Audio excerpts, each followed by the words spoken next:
I hate nice girls. If they so much as say hello, it stays on my mind. If they return my text, my heart races. The day one calls me, I know I'll look at my call history and grin. But I know in my heart, that's just them being nice. People who are nice to me are also nice to everyone else. I almost end up forgetting that.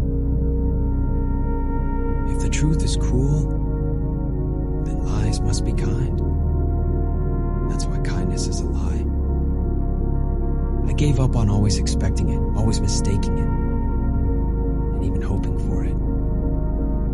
Someone who's been alone for so long doesn't fall for the same trick twice. I'm a veteran. I'm the best there is when it comes to losing. And that's why I'll always hate nice girls. Fake friends are selfish, manipulative, and disingenuous towards you. They're focused on what you can do for them and could care less about you as a person. They talk about you behind your back. Do you find this person gossiping about you behind your back and spreading your secrets to everyone? No matter how juicy the rumor is or how popular it might make them, a true friend would never jeopardize your friendship or humiliate you like that by stabbing you in the back. But fake friends will talk trash about you and spread rumors about you when you're not looking. They throw you under the bus. When the going gets tough, fake friends are willing to just throw you under the bus and pin the blame on you if it means saving their own skin. They don't vouch for you, they don't take your side, and they certainly don't stick up for you when someone is hurting or belittling you. The truth is, they don't think you or your friendship is worth putting themselves at risk for. Have you spent weeks planning a trip only for your friends to cancel on you at the last minute? Was there something you were looking forward to doing with them, but they never even bothered to show up? No matter how many times you keep reminding them about it, your so-called friends never keep their word. You've had to learn the hard way over and over again that you can't ever count on them to come through for you. They exclude you from their plans. Do they seem to conveniently forget to invite you to things? Do you feel excluded from group activities more often than not? Even if you go out of your way to invite them or tell them about your plans, they just don't do the same for you. They call just to ask you for favors. Does this situation sound familiar to you? Oh hey, listen, I know we haven't talked in a while, but I need a really big favor. Do you think you could help me, please?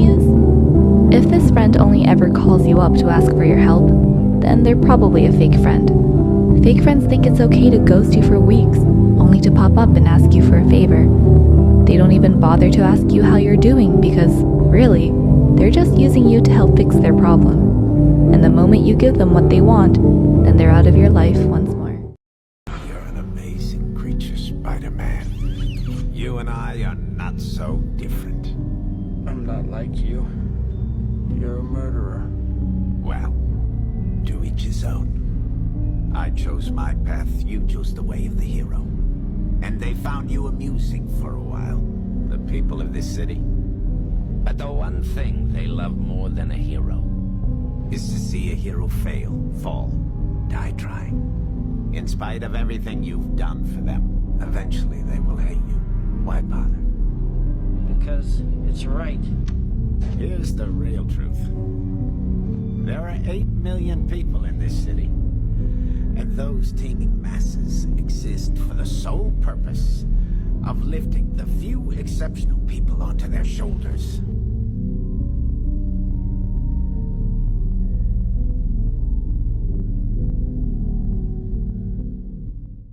When you look in the mirror, are you happy with what you see?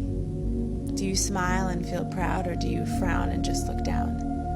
Unfortunately, too many of us have a hard time looking ourselves in the eye without wanting to sigh and wish that we could live a different life.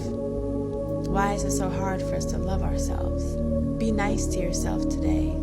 Think of all the good in you instead of what you think is missing in you. Never wish to be anyone else, because I guarantee that they too sometimes wish they could be someone other than themselves.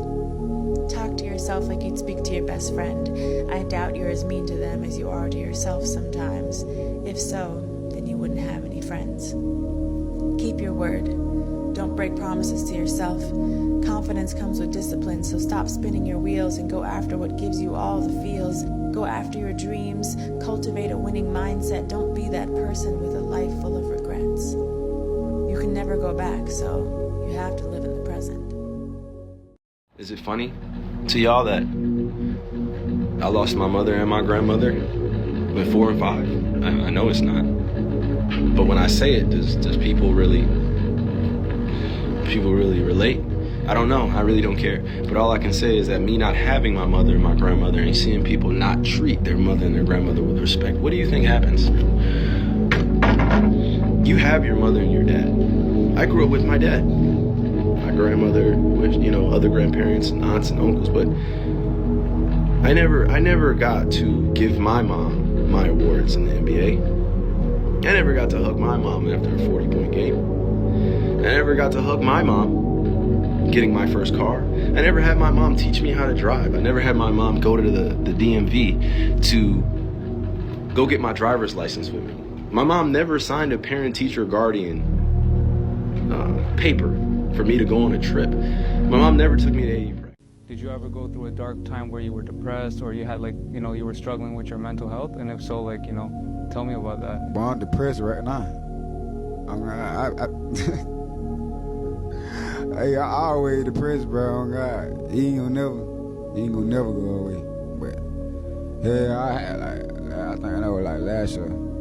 That's why I had to cut all my hair. I used to have dread. I really was tripping back when I was rude. Like last year.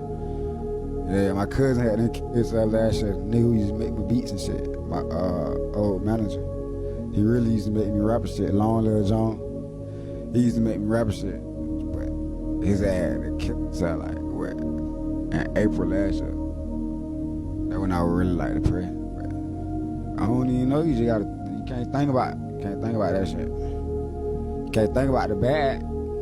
I mean, you got to though.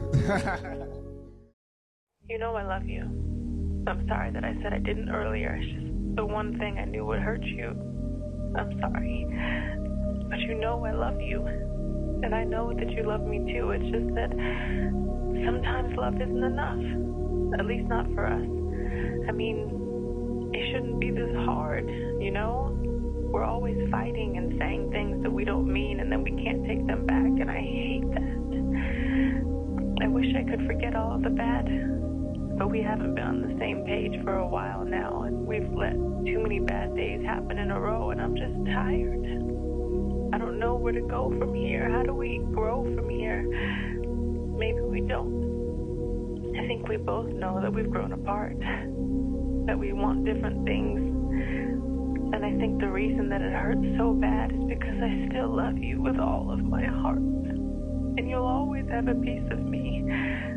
But I don't want to do this anymore.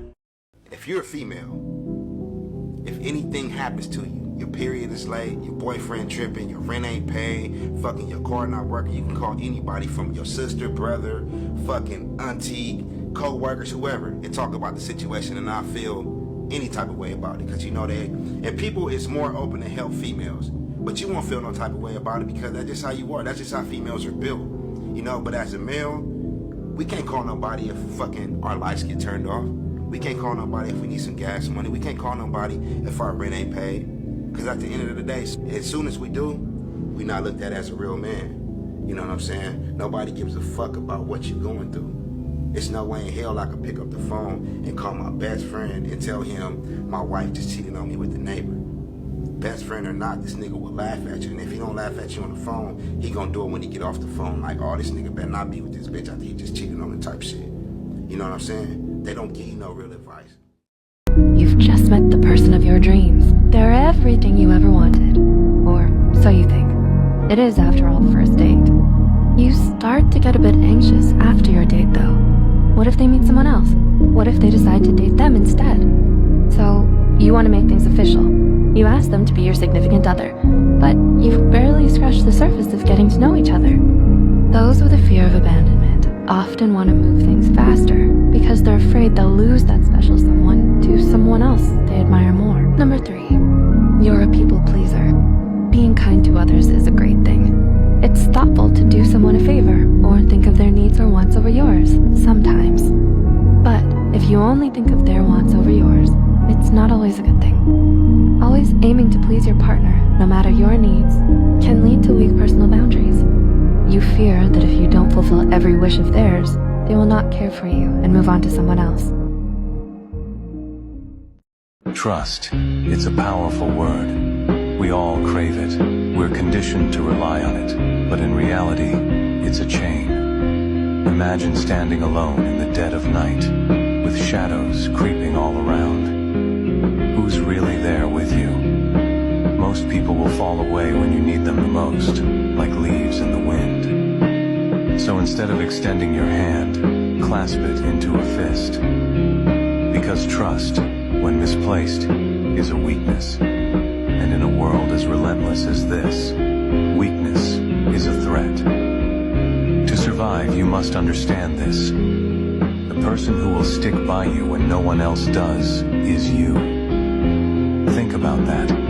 It's you who wakes up, who puts in the hours, who feels the weight of every failure and every success. Relying on others is like standing on sand. The ground beneath you can shift, leaving you vulnerable. Have you been scouring your brain trying to pinpoint what went wrong? You need answers. You need it to make sense. When falling in love is like an addiction, then heartbreak is just like withdrawal. Psychologist Guy Winch explains that with every trip down memory lane, every text you send, every second you spend stalking them on social media, you are just feeding your addiction, deepening your emotional pain, and complicating your recovery. Getting over them is a fight, not a journey. After a breakup, your mind lies to you, making you believe that they were perfect, but they weren't, and they're not. To get over them, you need to remind yourself of why you're better off without them. And you have to remind yourself often. This is why creating a detailed list of all the bad memories, the things they did wrong, and their worst qualities can be therapeutic. Have this list on your phone, on your bathroom mirror, on your kitchen fridge, wherever you can put it. Man, I swear, it be the most prettiest girls, but they don't know they pretty, cause they just so tore up at that point they don't know they pretty. So while they sitting there around there doubting themselves, not really knowing who they is, they around there bit eating up, sucking everybody dick, letting everybody fuck. But then when you get to the point where you know you pretty, cause you met somebody who really let you know you pretty. Alright, now you this, but your image already fucked up though. Cause shit, you done did what you done